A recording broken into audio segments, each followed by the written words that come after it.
Hey guys, ನನ್ನ ಮನೆ ಹತ್ರ ಏನಾದರೂ ಖಾಲಿ ಆದರೆ ನಾನು ಯಾವುದೇ ಕಾರಣಕ್ಕೂ ನನ್ನ ಫ್ಯಾಮ್ಲಿ ಮನೆ ಹತ್ರ ಹೋಗಿ ಇಸ್ಕೊಂಡು ಬರೋ ಸೀನೇ ಇಲ್ಲ.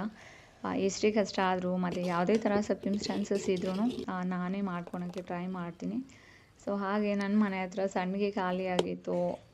ಮತ್ತು ಸಂಡಿಗೆ ತುಂಬ ಇಂಪಾರ್ಟೆಂಟು ರೈಸ್ ಸಾಂಬಾರು ತಿನ್ನಬೇಕಾದ್ರೆ, ಜಸ್ಟ್ ಲೈಕ್ ಉಪ್ಪಿನಕಾಯಿ. ಸೊ ಸಂಡಿಗೆ ಏನೋ ಮಾಡಿದೆ. ಮತ್ತು ನನಗೆ ಗೊತ್ತಿತ್ತು ಇದು ರಾಂಗ್ ಟೈಮು, ಮಳೆಗಾಲ. ಯೂಶ್ವಲಿ ಸಂಡಿಗೆ ಎಲ್ಲ ಸಮ್ಮರಲ್ಲಿ ಮಾಡ್ತಾರೆ ಅಂತ.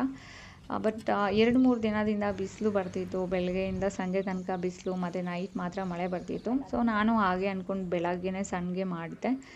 ನನ್ನ ಕಾಟೇಜ್ ಹತ್ರ ಹಾಕಿದ್ರೆ ಅದು ಬಿಸಿಲು ಸ್ಟ್ರೈಟಾಗಿ ಬೀಳಲ್ಲ, ಎಕ್ಸ್ಚೇಂಜ್ ಮಾಡ್ತಾ ಇರಬೇಕು ಪ್ಲೀಸ್ ಅಂತೇಳ್ಬಿಟ್ಟು ನಾನು ನಮ್ಮ ಅತ್ತೆಯವ್ರ ಮನೆ ಮೇಲೆ ಹಾಕಿದ್ದೆ. ಅದನ್ನು ಹಾಕೋದಕ್ಕೆ 1-2 ಗಂಟೆ ಆಯಿತು.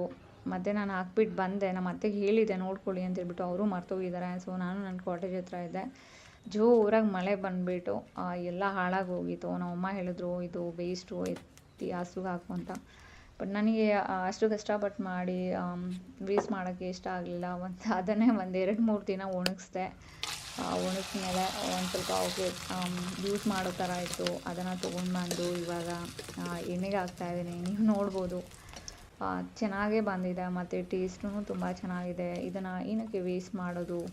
ಸೊ ಆಮೇಲೆ ರಿಯಲೈಸ್ ಆಯಿತು ಹಸುಗೆ ಹಾಕ್ತಾ ಇದ್ದಿದ್ದೆ ಒಳ್ಳೆಯದು ಅಂತೇಳ್ಬಿಟ್ಟು.